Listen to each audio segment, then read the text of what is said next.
Hello दोस्तों, कैसे हैं आप सब। स्वागत है आप सभी का कॉमिक वर्ल्ड चैनल पर। तो चलिए दोस्तों, शुरू करते हैं राज कॉमिक्स में बांकेलाल का अगला कॉमिक विशेषांक शोक वाटिका।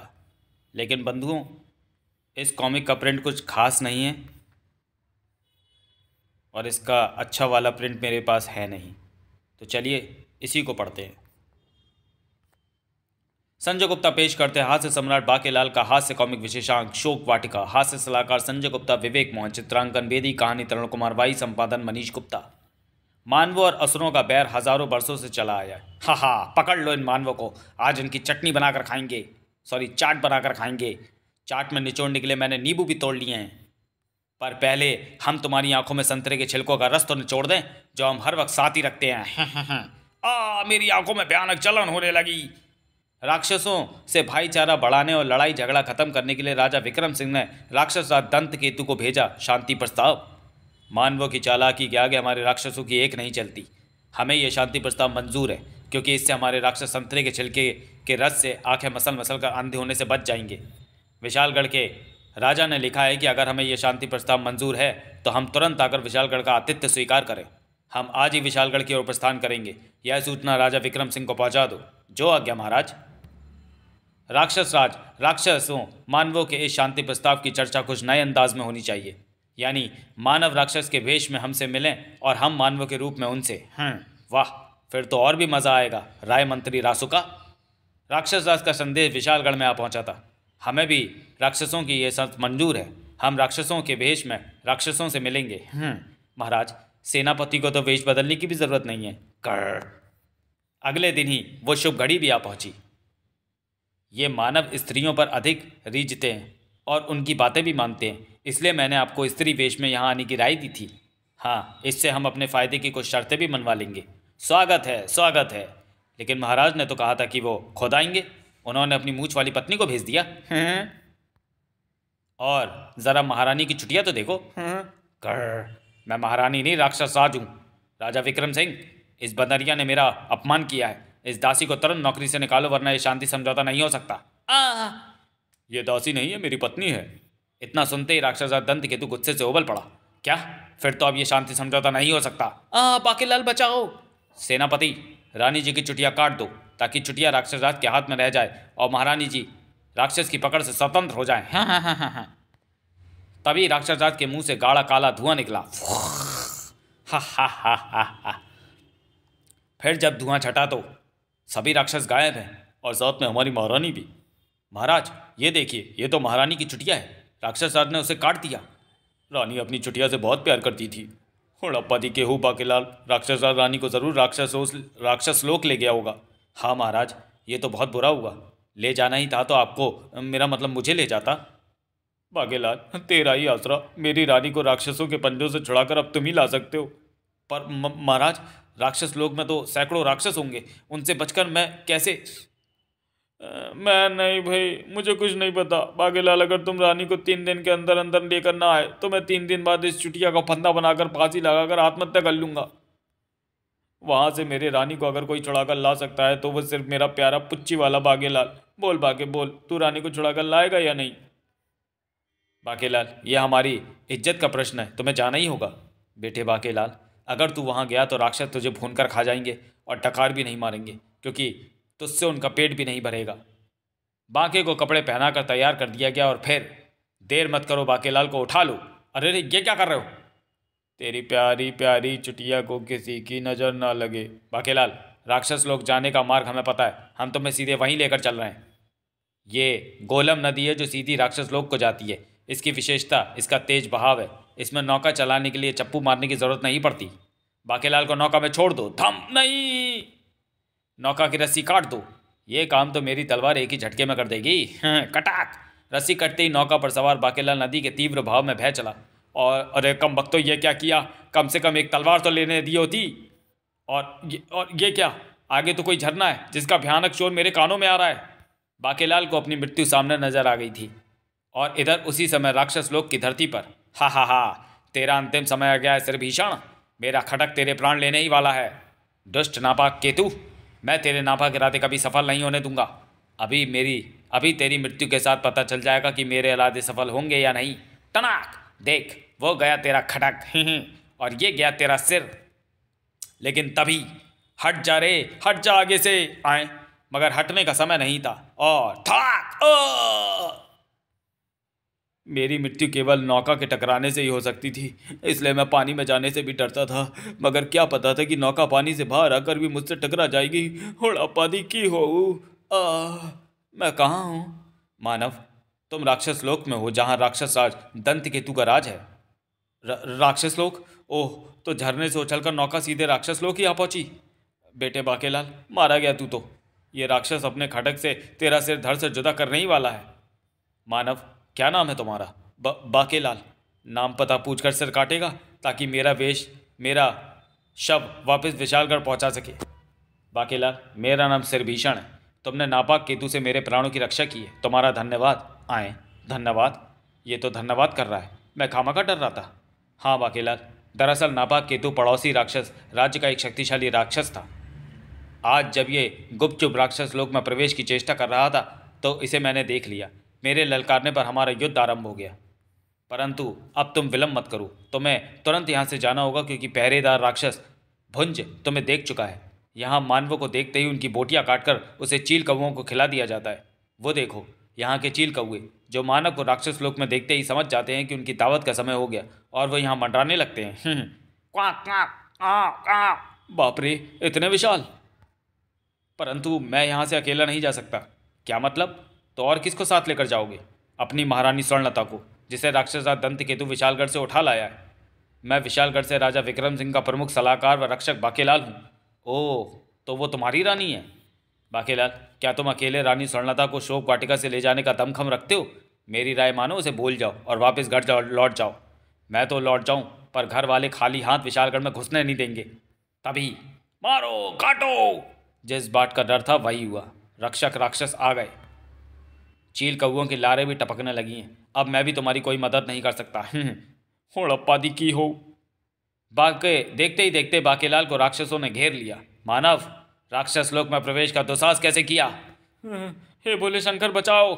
लेकिन जैसे ही राक्षस निकट आए, ये क्या जादू है? उई! मेरे पास आते ही सभी राक्षस मेरे शरीर से निकली अग्नि में जलने लगे।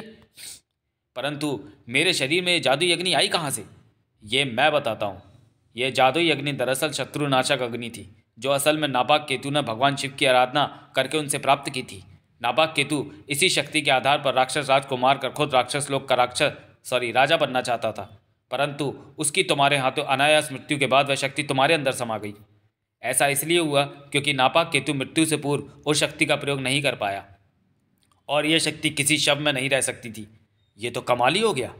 पर तुम्हें कैसे पता चला कि शिव शक्ति का प्रयोग करने के लिए यह कहना पड़ता है, हे भोले शंकर बचाओ? ओह, तो इसलिए उस शक्ति ने मेरे शरीर से निकलकर उन राक्षसों को भस्म कर दिया था, और मैं समझ रहा था कि ऐसा अपने आप ही हो गया। मुझ पर भोलेनाथ की बहुत कृपा है श्रीभीषण जी। अगर तुम पर भोले शंकर की कृपा ना होती तो वो देखो, इस समय तुम उन चील कौओं का भोजन बन रहे होते। किंतु अब तो तुम्हारा जीवन और भी संकट में पड़ गया है, और अब तुम्हारे पास शिव की अग्निशक्ति भी नहीं है, क्योंकि ये शक्ति एक बार ही काम करती है। अगर तुम फौरन यहाँ से ना गए तो मारे जाओगे, क्योंकि अब तुम पर और भी भयानक हमला होगा। मैं रानी जी को लिए बिना नहीं जाऊँगा। मैं तुम्हारा दुख समझता हूँ। राक्षस राज का ये कृकृत्य मुझे भी नापसंद है। तुम नहीं मानते तो फिर इस ओर जाओ। इस ओर ही है शोक वाटिका, जहाँ तुम्हारी रानी को रखा गया है। और सिरभीषण बाकेलाल को जल्दी जल्दी सब कुछ बताता चला गया। फिर तो मैं चला शोक वाटिका। जाओ, ईश्वर तुम्हारी मदद करेगा और मेरे भैया राक्षस राज दंत केतु को भी स्त्री का हरण करके रखने का पाप से बचाएगा। राक्षस राज दंत केतु के महल में ही नहीं, बल्कि मस्तिष्क में भी इस समाचार से खलबली मच गई। जी हाँ महाराज, मैंने अपनी आंखों से बाकेलाल नाम के उस मानव को पहले नापाक केतु का और फिर हमारे कई राक्षसों का वध करते हुए देखा है। सिरभीषण जी ने भी उसे नहीं रोका। इस कमबख्त सिरभीषण को तो कोई धर्मात्मा होना चाहिए था। उसे पता है कि पातालवाड़ी के अनुसार मेरा अंत किसी तीव्र बुद्धि वाले मानव के हाथों ही लिखा है, फिर भी उसे छोड़ दिया। कहीं यही तो नहीं वो तीव्र बुद्धि मानव? राक्षस राज, पहले इसी बात का पता लगा लिया जाए कि वो मानव तीव्र बुद्धि है भी या नहीं। ये तो मेरा छोटा भाई पहली सुरी पता लगा लेगा, पर उसके लिए बाकेलाल को पकड़कर यहाँ लाना होगा। भुंज, अपने सैनिकों को लेकर जाओ और उस मानव को बाकेलाल को पकड़कर यहाँ लाओ। जो आज्ञा महाराज। राक्षस राज। बाकेलाल तेजी के साथ आगे बढ़ते हुए एकाएक ठिठक कर रुक गया। छी, नहीं चाहिए मुझे तुम्हारा मांसाहारी भोजन, इसे मेरी आंखों के आगे से दूर करो।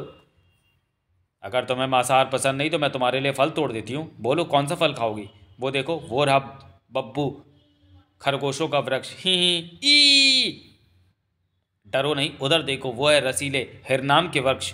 ई। और वो देखो लजीज मेड़े। ही। उधर देखो लाजवाब गेंडापति के वृक्ष। ये फल अभी बच्चे हैं और पकने पर भी इन्हें केवल राक्षस राज के लिए ही तोड़ा जाता है। अरे, ये तो मूर्छित हो गई। चलो राक्षस राज को बता दें। फिर जैसे ही राक्षसियाँ वहाँ से गईं, बाके बब्बू खरगोशों के एक वृक्ष पर चढ़ गया और अरे वाह, इनका आकार ही खरगोशों जैसा है, पर ये हैं फल की तरह ही रसीले हैं। भूख तो मुझे भी लगी है, पर इन्हें खाने से पहले रानी को अपने आगमन की सूचना अपनी जूती रानी जी को मार कर दे दूं। तड़ाक। अरे, ये जूती मुझे किसने मारी? ये तो किसी राक्षस की नहीं लगती। इसमें से जो बदबू आ रही है वो मुझे जानी पहचानी क्यों लग रही है? हाँ, याद आया, ऐसी गंध तो तब आती है जब बाके आसपास होता है। तो क्या ये जूती बाकेलाल की है? आपने ठीक पहचाना महारानी जी, ये जूती मेरी ही है। मुझे महाराज ने यहाँ भेजा है, मैं आपको ले जाने आया हूँ। आहा, बाकेलाल तुम? ये तो रामायण चल रही है। परंतु तुम मुझे यहाँ से कैसे लेकर जाओगे? शोक वाटिका के चारों ओर राक्षसों का पहरा है। उसकी आप फिक्र मत करें महारानी जी, बस 4-5 दिनों में मैं आपको यहाँ से ले जाने का कोई ना कोई जुगाड़ कर ही लूँगा। महाराज ने कहा था कि अगर मैं 3 दिन के लिए अंदर महारानी को लेकर नहीं पहुँचा तो वो महारानी की छुट्टी का फंदा लगाकर आत्महत्या कर लेंगे, और मैं भी यही चाहता हूँ। मन ही मन प्रसन्न होता बाकेलाल जल्दी से बोला, किंतु आपको जीवित रहने के लिए भोजन तो करना ही पड़ेगा। आप फलाहार अवश्य करें। ये लीजिए बब्बू खरगोश, ये खरगोश की शक्ल का स्वादिष्ट फल है। इतना कहकर बाकेलाल ने अपनी जूती भी वापस ले ली और महारानी लगी फल खाने। वाह, ये तो बहुत स्वादिष्ट है बाकेलाल, मैं तो मांसाहार समझकर खामखा इसे खाने से डर रही थी। बाके, तुम भी खाओ ना बब्बू खरगोश। कचर। वो तो मैं खाऊंगा ही। पर एक से मेरा क्या होगा? वाह, ये बब्बू खरगोश तो सचमुच बहुत स्वादिष्ट फल है, पर ये इतने बड़े हैं कि इन्हें उठाना मुश्किल है, इसलिए मैं इन्हें बिना तोड़े ही खा रहा हूँ। तभी वो रहा बाकेलाल, पकड़ लो इसे। बाकेलाल, भागो, राक्षस आ गए और ये सब तुम्हें पकड़ना चाहते हैं। आने दो, मैं इनसे नहीं डरता, लेकिन इससे पहले कि राक्षस पेड़ पर चढ़कर बाकी को पकड़ पाते। तड़ाक तड़ाक। आओ आओ, पकड़ो मुझे। हाय, मुझे ऐसा लग रहा है जैसे मेरे पिताश्री नरक से धार गए हैं। मुझे अपने पिताश्री की मृत्यु का शोक मनाने दो। मुझे भी ऐसा लग रहा है जैसे मेरी नानी मर गई है। हाय नानी, तू मुझे छोड़कर क्यों चली गई? हमें भी ऐसा लग रहा है जैसे कोई ना कोई हमारा प्रिय मर गया है। इन्हें अचानक क्या हो गया? अब बाकेलाल ने फलों के बीज तोड़े, और ये बीज मैंने इसलिए ही बचा रखे थे। आ मरा। बाकेलाल, ये कैसा चमत्कार था? इन राक्षसों को आखिर हो क्या गया था? महारानी जी, ये शोक वाटिका है। इनमें जो फल हो गए उन्हें अगर कोई मानव खा ले तो एक शाप के कारण इस वाटिका में प्रवेश करने वाले राक्षसों में शोक की लहर दौड़ जाती है और विभिन्न तरीकों से शोक प्रकट करने लगते हैं, जैसे किसी सगे संबंधी की मृत्यु पर किया जाता है। परंतु तुम्हें यह रहस्य कैसे पता चला? मुझे सिरभीषण ने बताया था, पर रानी जी को तो मैं यही कहूँगा कि मुझे शंकर भगवान ने खुद बताया था। इसलिए ही तो इन फलों की शक्ल राक्षस राज ने पशुओं जैसी कर दी है, ताकि मानव इन्हें हाथ लगाने से भी डरें। ठीक उसी पल बाकेलाल और रानी लड़खड़ा कर गिर पड़े। ओह, शायद कोई भूकंप आया है। भूकंप नहीं, पहली सुर आया है। मानव और मेरे अलावा मेरे 3 भाइयों को भी इन फलों के मानव द्वारा खा लिए जाने का भय नहीं, क्योंकि हमें फलों वाला शाप नहीं मिला था। अब अपनी जान की खैर मना। पहली सुर। रानी स्वर्णलता तो उस राक्षस को देखते ही फिर बेहोश हो गई। पहली सुर बाकी के निकट पहुंचा। बाकेलाल, तुझे मेरी पहेलियों का उत्तर देना होगा, वरना मैं अपने पांव तले तेरा कचूमर निकाल दूंगा। लेकिन अगर मैंने ठीक उत्तर दे दिया तो तुम क्या करोगे? यह बताना मेरा काम नहीं। अब तैयार हो जा, मैं पहेली पूछता हूँ। बाकेलाल, मैं तुझसे या तो 3 आसान पहेलियाँ पूछूंगा या फिर एक मुश्किल। बोल, 3 आसान बताएगा या एक मुश्किल वाली? पहेली तो पहेली ही होती है, मेरे लिए तो आसान वाली भी मुश्किल ही होगी। मुश्किल वाली एक ही पूछने के लिए कहता हूँ, वो कम से कम एक तो होगी। मुश्किल वाली एक पूछो तो फिर ठीक है। सुन बाकेलाल, ऐसे पशु का नाम बता जो लीद नहीं करता। लीद तो सभी पशु करते हैं। तभी वहां प्रकट हो गया एक अजीब गरीब घोड़ा और तुलत्ती। ये कैसा विचित्र घोड़ा है? बाकेलाल, इसका नाम है किकिंगू। किकिंगू। किकिंगू? हाँ, पहेली का हल जल्दी सोच बाकेलाल, वरना किकिंगू तुझे छोड़ेगा नहीं। परंतु मुझे तो ऐसे पशु का नाम नहीं पता। 3 आसान वाली पूछ लेता हूँ। पहेली सुर, मुश्किल वाली रहने दो, आसान वाली 3 पहेली ही पूछ लो। तुम अपने इरादे से बदल रहे हो, मुझे इसमें कोई एतराज़ नहीं, पर इरादा बदलने के लिए तुम्हें मेरे हाथों एक जूता खाना पड़ेगा। मुझे मंजूर है। वैसे भी मुझे यहाँ जूते खाते हुए कौन देख रहा है। आग लगा बागला जूता आए और किंग किंगू जाए। जूता देखते ही बाकेलाल की सांस रुक गई कि ये तो बहुत बड़ा है। इस पहेली का जवाब भी तुम्हें बता दूं। जवाब है भैंसे जो लीद नहीं गोबर करती है। तड़ाक! मुझे बाहर निकालो। ओह, मैं अभी तुम्हें बाहर निकालता हूँ। राक्षस पहेली सुनने बाकेलाल को बाहर निकाला। अब मैं तुमसे आसान वाली पहेलियाँ पूछता हूँ। पूछो। पहली पहेली बताओ, कटोरे में कटोरा तेरे बाप से भी गोरा। नारियल। खामा खा जूता खा लिया, पहले ही आसान वाली पूछवा लेता। सही जवाब। अब दूसरी पहेली बताओ, मुंह छुपाऊं पाँव दिखाऊं बूझ बाकेलाल भला क्या। ये तो मुश्किल वाली पूछ ली। अब मुश्किल वाली पहेली सुन। तीतर के दो आगे तीतर, तीतर के दो पीछे तीतर, बोलो कितने तीतर। दो आगे दो पीछे। अरे वाह, ये तो बहुत आसान है। कुल हुए 5 तीतर। गलत जवाब। बाकेलाल, तू सही जवाब दे देता तो मेरे भाई दंत केतु का हाथों मरता, पर तूने गलत जवाब दिया, इसलिए अब तू मेरे हाथों मरेगा। इस पहेली का सही जवाब है 3 तीतर, क्योंकि सबसे पीछे वाले तीतर के आगे 2 तीतर हैं और सबसे आगे वाले के पीछे भी 2 तीतर हैं, तो कुल हुए 3, जो सब बजाएंगे तेरी बीन। तीनों ने चोचे मार मार कर बाके को छेद डाला। चौंच चौंच चौंच, आओ ई, मर गया।